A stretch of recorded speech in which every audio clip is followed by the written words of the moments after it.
what is the value of this property? Let's say it's a hotel. It's running at 90% occupancy. It's running at $200 ADR, average daily rate. Okay, now that's the property, and it's only 10 years old. And it's got a very good life because they've been maintaining it well, because it was under a brand of Hampton Inn or Residence Inn or whatever. But now, how is it doing in the market? Oh, that market is on a decline. The rates used to be 250 and now they're at 200 here. They used to run at 95% occupancy, but there is now a brand new Hilton, there's a brand new Holiday Inn, there's a brand new this. So where is the market? There's more competition. So you got to do intrinsic value and extrinsic value. But when it comes to some assets like single tenant buildings or little strip mall, once you get a tenant, they're signing for 10 years. If you have a strip mall, I don't mind signing them for 5 years. But the beauty is they sign, they commit, there is a personal guarantee, there is maybe a corporate guarantee, there may be even some other collaterals. Like in my leases, if they default and it's over 30 days, it immediately kicks in on a year 12% interest with all what they owe. And it's just like, so it becomes so painful that people don't want to default.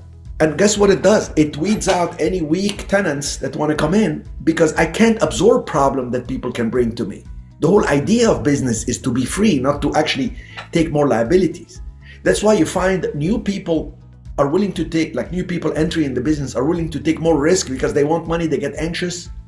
Slow it down, because you're going to cause yourself problems, and then you're going to say it's not working for me. And you don't want to get so into the analysis of something to do to a point where you have the paralysis of doing nothing. So understand this, put a property under contract, start smiling and dialing for whatever type of tenants can come in and add value to you.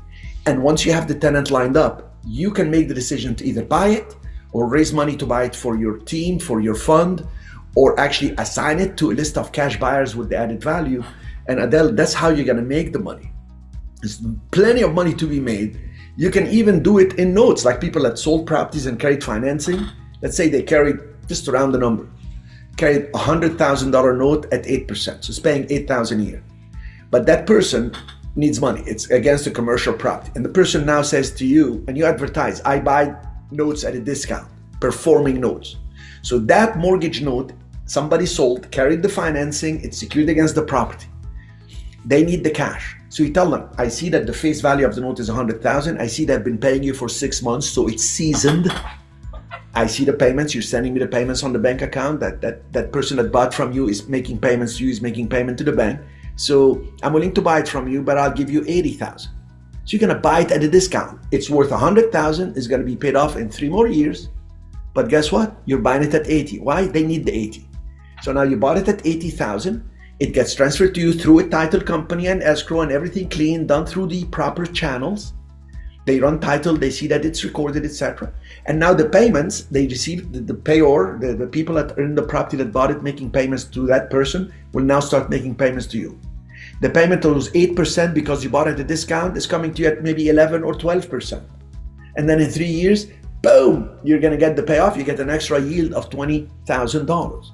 So there are many ways to do the deals without having to worry about the entire market and the world economy and the COVID potential. And Bill Gates said this, and I like Elon, but I don't like this. And forget all this noise. This is all distracting to us between sports, weather, and politics. You can get lost. Forget it. Just do a few deals one at a time, and you change your way in the future financial vision that you have.